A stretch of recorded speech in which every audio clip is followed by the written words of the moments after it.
بيبدأ الفيلم بمملكة المحيط اللي البشر ما بيكونوش عارفين عنها حاجة. حتى كائن الكراكن بيكونوا فاكرينه شرير ومرتبط دايما بالقصص المرعبة، لكن الحقيقة غير كده. بعد كده بنشوف بنت مراهقة اسمها روبي، وبتكون من الكراكن لكن شكلها مختلف لأنها عايشة على البر مع عائلتها وما بينزلوش البحر أبدا. وبنعرف إن روبي عايشة مع باباها أرثر ومامتها أجاثا وأخوها سام. وبنشوف روبي وهي بتتحايل على مامتها علشان تروح حفل التخرج اللي المدرسة عاملاها، وبتقول لها إن كل أصحابها رايحينها، لكن مامتها بترفض وبتقول لها إنها بتخاف عليها. وبيستعدوا العيلة علشان يخرجوا، وبتقول لهم أجاثا إن ممنوع أي حد فيهم ينزل المحيط، ولو حد سألهم عن شكلهم المختلف يقولوا لهم إن هم من كندا وكل البشر شكلهم كده هناك. ولما بتخرج روبي بتشوف قبطان ومعاه مجموعة من الأطفال، وبيحكي لهم إن هزم كائن الكراكن قبل كده. وبنعرف إن القبطان ده دايما شاكك في روبي وبيقول لها إنه هيفضل مراقبها طول الوقت. وبتوصل روبي لأصحابها اللي بيقنعوها تروح معاهم الحفلة حتى من غير ما تعرف مامتها، فبتتردد روبي في الأول لكنها بتوافق بعد كده، خصوصا إنها بتكون عايزة تحضر الحفلة مع صديقها كونر. وبتقول روبي لأصدقائها إن هي هتعرض على كونر يحضر معاها الحفلة، وبتبعت له معادلة رياضية، وده لأنها بتكون شاطرة جدا في الرياضيات. وبتقول لهم لو قدر يحل المعادلة دي هيعرف إن هي بتعرض عليه يحضر معاها الحفلة. لكن صاحبتها بتقول لها إن ده مش هينفع، وبتديها مسدس زينة وبتقول لها تدوس على الزرار بتاع المسدس ده، ووقتها هيطلع ألوان، ووقتها يفهم كونر إن ده عرضها علشان يحضر معاها الحفلة.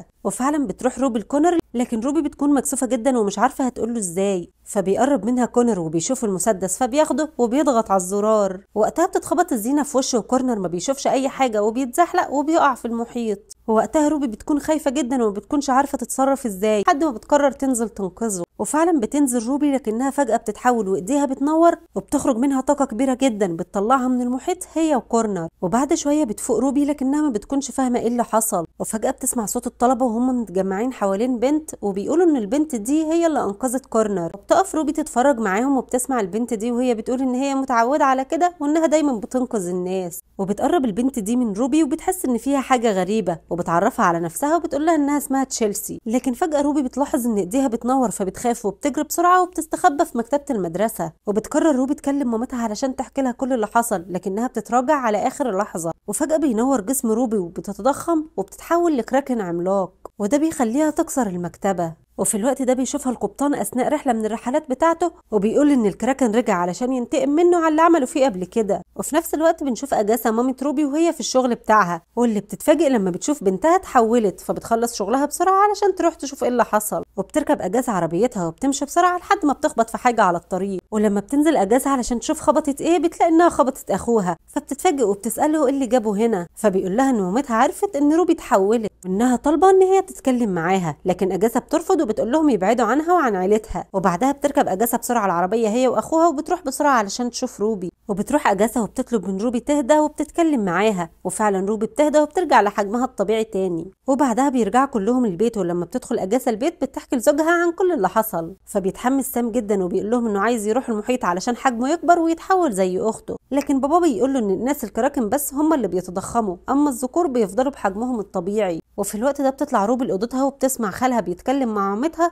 وبيقول لها ان لازم تعرف روبي بكل الحقيقه. لكن اجاثا بتقول له ما يتدخلش في عيلتها ويرجع لمامته تاني وينسوهم. ولما بيخرج بريل بتخرج وراه روبي وبتساله على الحاجه اللي مامتها مخبيها عنها، لكنه بيقول لها انه مش هيقدر يقول لها حاجه علشان مامتها ما تزعلش، وخصوصا ان جدتها كانت عايزه تتكلم معاها. ووقتها بتنصدم روبي ان عندها جده، فبتقرر تروح معاه المحيط علشان تعرف كل حاجه. ولما بتنزل روبي المحيط بتتحول لكائن الكراكن مره تانية، وبيقول لها خالها بريل ان هو معجب باصرارها علشان كده هياخدها معاه لمملكه الكراكن. وبيعرفها بريل ان جدتها هي ملكه الكراكن وهي اللي بتحمي المحيط وبتحافظ على التوازن فيه. ولما بتشوف الجده روبي بتكون مش مصدقه ان هي شافتها بعد 15 سنه، وبتاخد الجده روبي وبتعرفها على كل الكائنات وبتقول لهم ان هي الاميره المنتظره. ووقتها بتفرح كل الكائنات وبيفضلوا يحيوا روبي وبيهتفوا باسمها. لكن روبي بتكون خايفه وبتقول لجدتها انها مش عايزه تكون اميره وعايزه تمشي من هنا، لكن جدتها بتقول لها ان ده مصيرها، وبتاخدها وبتوريها الكائنات اللي طمعت في المنصب ده وكانت عايزه تاخده، وبتوريها الحيتان وكائنات تانية كتير لكنهم كلهم اتهزموا. وبتقول لها جدتها ان الاخطر من كل دول هم حريات البحر. فبتستغرب روبي لان حريات البحر كائنات لطيفه والبشر بيحبوهم، وبتحكي لها جدتها عن ملكة حريات البحر نيرسيا اللي كانت عايزة تتحكم في المحيط وتخلي كل الكائنات يخدموها، لكن وقتها قوة الكراكن كانت أكبر منها بكتير لحد ما لقت الرمح الثلاثي واللي يقدر يديها قوة كبيرة جدا علشان تقدر تقف في وش الكراكن.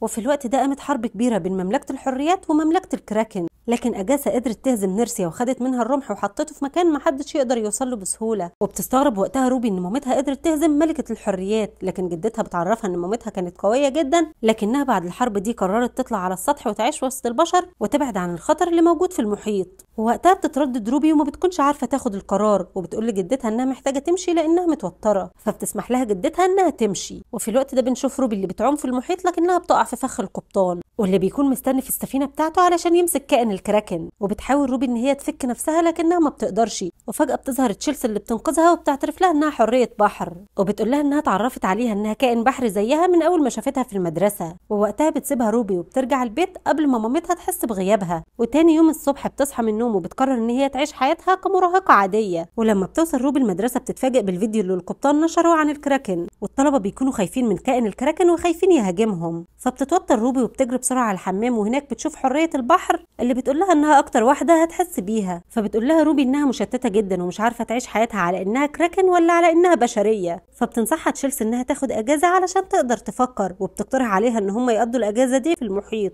فبتوافق روبي وبينزلوا المية هما الاتنين وبيعوموا وبيلعبوا وهم مبسوطين جدا. وبعدها بيقعدوا وبيتكلموا مع بعض، وبتقول لها تشيلسي انها بنت نيرسيا ملكة الحريات، وبتقول لها انها عارفه ان كان زمان في حرب بين الحريات والكراكن، لكنها عايزه تعيش في سلام من غير ما تضطر انها تستخبى، لانها بتكون خايفه اي كراكن يشوفها لانه هيكون عايز يخلص عليها. فبتقتنع روبي بكلامها وان كل الكائنات لازم تعيش في سلام، لكنها ما بتكونش عارفه تعمل كده ازاي. فبتقترح عليها تشيلسي ان هم يجيبوا الرمح الثلاثي ويدمروه، ووقتها مش هيكون في حرب تاني. وفعلا بتاخدها تشيلسي وبتوديها لمكان الرمح الثلاثي، وبتقول لها ان مامتها خبت الرمح هنا، وبتقول لها ان محدش يقدر يدخل المكان ده الا كراكن قوي. فبتقرر روبي تروح لجدتها وتخليها تعلمها كل القوة اللي عندها. فبتفرح الجدة ان روبي رجعت وهتاخد حقها كأميرة، وبتبدأ تدربها على كل القوة، وبتدربها ازاي تعوم بشكل مختلف وازاي تخرج ليزر من عينيها. وبعدها بتروح روبي علشان تجيب الرمح، وبعد محاولات كتير للأسف بتفشل. فبتقترح عليها تشيلسي انها تواجه مامتها بالحقيقة علشان تساعدها وتجيبه. وفعلا بتروح روبي وتشيلسي على الحفله اللي اجاسا عاملاها، وبتعرف روبي مامتها على صديقتها المقربه تشيلسي، لكن لما اجاسا بتيجي تشوف تشيلسي ما بتلاقيهاش، وبتكون اجاسا مش فاهمه اي حاجه من بنتها لحد ما بتحكي لها روبي كل حاجه. وبتنصدم اجاسا لما بتعرف ان مامتها بتدرب روبي، وكمان روبي مصاحبه حريه بحر واللي تبقى بنت نيرسيا. فبتتعصب اجاسا على روبي وبتقول لها تبعد عن الحريات لانهم خطر وعايزين يخلصوا عليهم. فبتتعصب روبي هي كمان وبتقول لها ان هي عايزه تتحكم في حياتها، لكن المره دي هتعمل اللي هي عايزاه علشان كل الكائنات اللي في المحيط تعيش في سلام. وبتتحول روبي لكراكن وبتنزل للميه، وبتروح اجاسا الارثر وبتقول انها لازم تقابل مامتها. وفعلا بتروح اجاسا لمامتها وبتقول لها ان بسببها بنتها بقت مصاحبه بنت نيرسيا، فبتخاف الجده جدا وبتقول لها ان نيرسيا ما عندهاش اولاد اصلا. وبنرجع لروبي اللي بتكون في الوقت ده قدرت توصل للرمح وبتديه لتشيلسي علشان تدمره، لكنها بتتفاجئ بتشيلسي اللي شكلها بيتغير وبتقول لها انها نيرسيا ملكه الحريات،